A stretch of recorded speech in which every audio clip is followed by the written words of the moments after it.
வணக்கம். இந்த கொஸ்டின் பாருங்க. ஒரு சதுர வடிவ பூங்காவானது அனைத்து பக்கங்களிலும் 2 மீட்டர் அகலம் உள்ள ஒரே அளவிலான பாதையால் சூழப்பட்டுள்ளது. அந்த பாதையின் பரப்பளவு 288 சதுர மீட்டர் எனில் பூங்காவின் சுற்றளவினை காண்கன்னு கேட்டிருக்காங்க. இப்போ பாருங்க, இது ஒரு சதுர வடிவ பூங்கான்னு எடுத்துக்குவோம். அதோடைய சைடு வேல்யூ நமக்கு தெரியாது, அதோடைய பக்க அளவு ஏன்னு வச்சுக்குவோம். அதுக்கு வெளியே 2 மீட்டர் அகலம் உள்ள பாதையால் சூழப்பட்டுள்ளது. இந்த ஷேடட் ஏரியா தான் ஒரு பாத்துன்னு வச்சுக்கோங்க. அந்த பாத்தினுடைய அகலம் இந்த பக்கம் 2 மீட்டர், இந்த பக்கம் 2 மீட்டர். அப்போ இந்த வெளியே இருக்கக்கூடிய ஸ்கொயர்னுடைய பக்க அளவு என்னவா இருக்கும் அப்படின்னா A+4 இருக்கும். இது ஏன்னா இது A+4, ஏன்னா இந்த பக்கம் 2 மீட்டர், இந்த பக்கம் 2 மீட்டர். அப்போ A+4 மீட்டரா இருக்கும். சரி, அடுத்தது இந்த பாத்தினுடைய சுற்றளவு பரப்பளவு கொடுத்துருக்காங்க. இந்த பாத்தினுடைய பரப்பளவு என்னது? 288 சதுர மீட்டர். இப்போ என்ன கேட்குறாங்க? இந்த உள்ள இருக்க இந்த பாத்தினுடைய சுற்றளவு கேட்குறாங்க, பெரிமீட்டர் கேட்குறாங்க. இப்போ சுற்றளவாக இருந்தாலும் சரி, பரப்பளவாக இருந்தாலும் சரி, இந்த சதுரத்தினுடைய பக்க அளவு நமக்கு வேணும், ஏனுடைய வேல்யூ வேணும். அதை எப்படி ஃபைண்ட் அவுட் பண்ணலான்னு பாருங்க.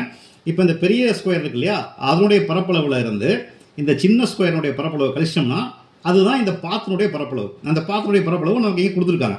ஸோ அதுலேருந்து ஏவோட வேல்யூ ஃபைண்ட் அவுட் பண்ணலாமா? இங்கே பாருங்க, பெரிய ஸ்கொயருடைய பரப்பளவு A+4 ஹோல் ஸ்கொயர், ஏன்னா என்னுடைய பக்கம் A+4, அதனால A+4 ஹோல் ஸ்கொயர் மைனஸ் இந்த சின்ன ஸ்கொயருடைய பரப்பளவு A ஸ்கொயர் ஈக்குவல் டு 288. இதுதான் இந்த 288 இந்த பாதனுடைய பரப்பளவு. சரி, இந்த இது பாருங்க, A+4 whole ஸ்கொயருங்கிறது A+B whole square அப்படிங்கிற ஃபார்மெட்டில் இருக்கா.